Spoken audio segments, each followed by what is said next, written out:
बहुत दुख हुआ तुम्हारी कहानी सुन के। तुम्हारे घर वालों को हरगिज भी तुम्हारे साथ ऐसा नहीं करना चाहिए था। माना कि जवानी में कदम बहक जाते हैं, हो जाती हैं छोटी मोटी गलतियां, लेकिन उन्हें कम से कम तुम्हारी बात तो सुननी चाहिए थी ना। एक अजनबी पे भरोसा करके उससे प्यार करने का जुर्म किया था मैंने। मुझे किस तरह माफ करके अपने घर के दरवाजे खोलते हैं। तुम्हारे अपनों ने तुम्हारे ऊपर दरवाजे बंद कर दिए तो क्या हुआ? इस घर के दरवाजे हमेशा तुम्हारे लिए खुले रहेंगे, तुम फिक्र ना करो। दुआ तुम आराम से रहो यहाँ, मैं समझ सकती हूँ। अपनों की तो सिर्फ बातें याद करके रोने से भी दिल हल्का हो जाता है। अच्छा, जरा उस लड़के का नंबर और नाम तो दो। उसको ऐसा सबक सिखाऊंगी कि घुटनों पे बैठ के तुमसे माफी मांगेगा। नहीं नहीं, मैं माजी की तरफ मुड़कर नहीं देखना चाहती। मैं माजी के बारे में सोचना भी नहीं चाहती।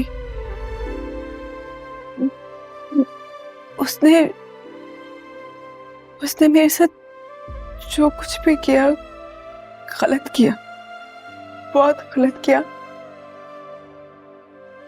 पर गई तो मैं खुद थी ना, मुझे जाना ही नहीं चाहिए था। ठीक है, अगर तुम मुझे उस लड़के के बारे में कुछ नहीं बताना चाहती तो कोई बात नहीं, लेकिन आइंदा रोना मत। और ये बताओ कि तुमने क्या सोचा है आगे मुस्तकबिल में? मेरा मतलब है, बगैर घर वालों के इतनी तवील जिंदगी कैसे गुजारोगी तन्हा? पता नहीं, पर दोबारा अपनों के घर जाकर उनके दरवाजे पर उन्हें तकलीफ नहीं पहुंचाना चाहती। मैं आप पे भी बोझ नहीं बनूंगी। मैं जॉब कर लूंगी। ये तो अच्छी बात है कि तुम अपनी माजी की तल्ख यादों को भुला के आगे बढ़ना चाहती हो। मसरूफ रहोगी तो ज्यादा बेहतर होगा, और नौकरी करोगी तो बहुत ही अच्छा है। और मैंने तुम्हें बताया था ना, मेरे कुछ हैं सर्कल में लोग, अच्छे बड़े बिजनेसमैन। तुम्हारी जॉब की मैंने बात की, बस तुम इंटरव्यू के लिए रेडी रहना, जल्दी करवाऊंगी मीटिंग तुम्हारी। आगे समझ क्या रखा है तुमने अपनी मामा को? इस शहर के बड़े बड़े इज्जतदार मेरी इज्जत करते हैं। मैं आपका ये एहसान हमेशा याद रखूंगी। आपका ये एक और एहसान होगा मुझ पे। ओफो, एहसान की क्या बात है भाई, समझो हो गई तुम्हारी नौकरी। खुश रहा करो।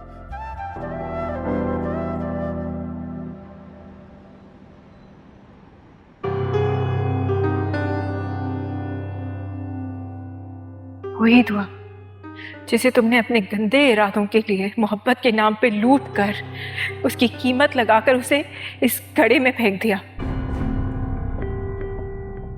तुम सोच भी नहीं सकते घटिया इंसान कि तुम्हारी वजह से मेरा कितना नुकसान हो गया। मैंने सब कुछ खो दिया, अपना सब कुछ। मुझे घिन आती है ये सोचकर कि मैंने तुम जैसे शख्स पर भरोसा किया।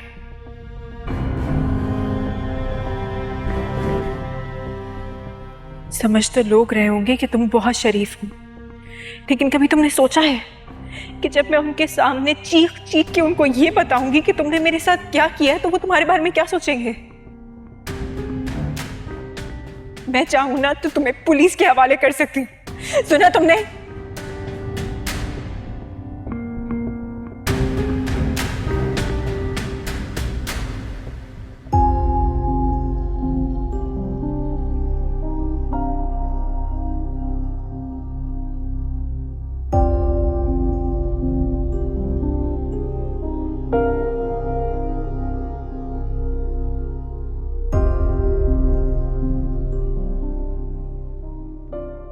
आप मुझसे इतना नाराज क्यों हो रहे हैं?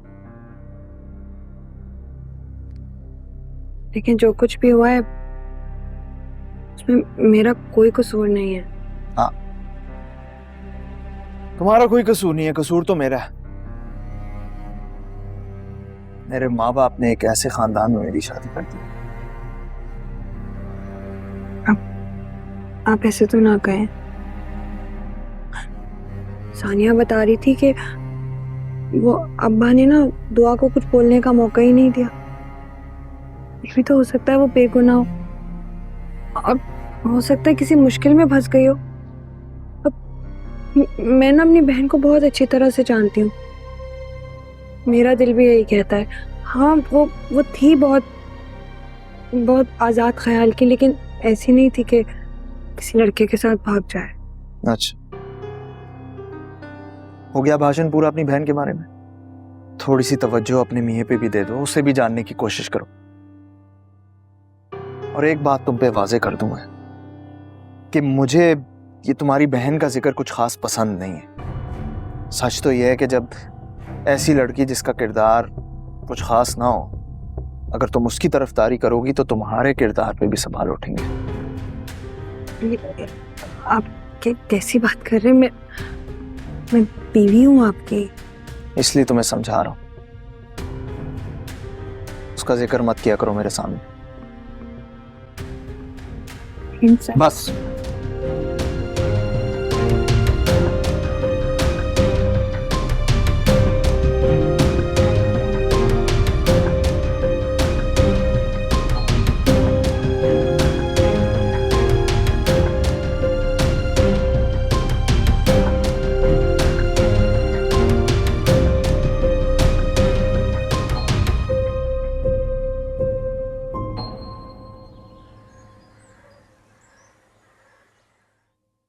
मैं शर्मिंदा उसे अपनी जिम्मेदारी को अच्छे से नहीं निभा सका। तुमने मेरे भरोसे को शर्मिंदा किया है जाफर। क्या मांगा था मैंने तुमसे? सिर्फ उसकी हिफाजत, वो भी नहीं कर सके तुम। माफी चाहता हूं मैं आपसे। माफी नहीं मिल सकती तुम्हें। जब तक दुआ मिल नहीं जाती तुम्हें माफी नहीं मिलेगी।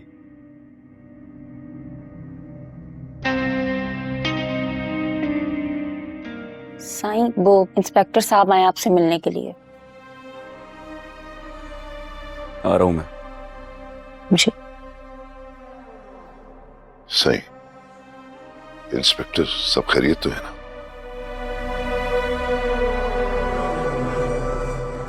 गफलत तुम बरस सकते हो जाफर, मैं नहीं। अब जब तक दुआ मिल नहीं जाती मैं सुकून से नहीं बैठूंगा।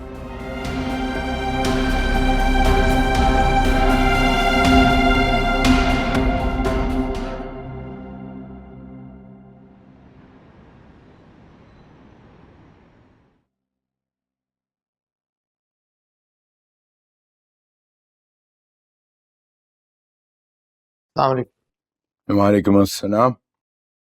अस्सलाम वालेकुम भाभी, आइए बैठिए। रुको, इधर आके बैठो मेरे पास।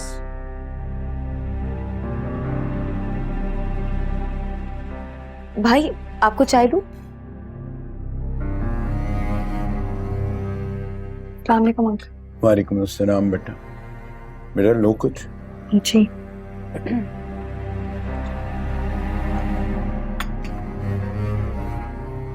खैर से वलीमा गुजर गया है, अब ये दुल्हन बनना छोड़ो और घर की खैर खबर लो। जी। जी। और ये जो मियाँ का दुम छल्ला बन के कमरे से बाहर निकलती हो ना, ये कल से नहीं होगा, समझ गई? मैं कल से ख्याल रखूंगी। ख्याल रखना पड़ेगा। बात सुनो, अभी दुल्हन घर में आई है, कुछ दिनों से आराम से रहने दो। अच्छा, तो आप ही बता दीजिए कितने महीनों बाद ये जिम्मेदारी डालूं मैं इस पे? मैं महीनों की बात नहीं कर रहा, मैं चंद दिनों की बात कर रहा हूँ। समझ आई तुम्हें? चंद दिन तो आराम से रहने दो। और सरफराज, ऐसे करो कि नाश्ता कर लो, उसके बाद बहू को मैके ले जाना। अमूमन शादी के बाद जो हैं बच्चियां अपने घर जाती हैं, वहां पर अपनों में बैठती हैं, कुछ बातें करती हैं, कुछ दिल का बोझ हल्का करती हैं। अरे बोझ तो हमारे सीनों पे है, कब तक झेलेंगे ये बोझ हम? आप कुछ देर खामोश रहेंगी क्या नहीं?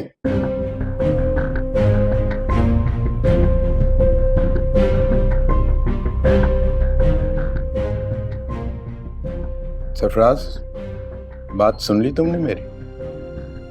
जी सुन लिया मैंने, ले जाऊंगा। बेटा नाश्ता कर लो, फिर अपने घर जाने की तैयारी कर लेना। शाम को सरफराज तुम्हें लेता आएगा।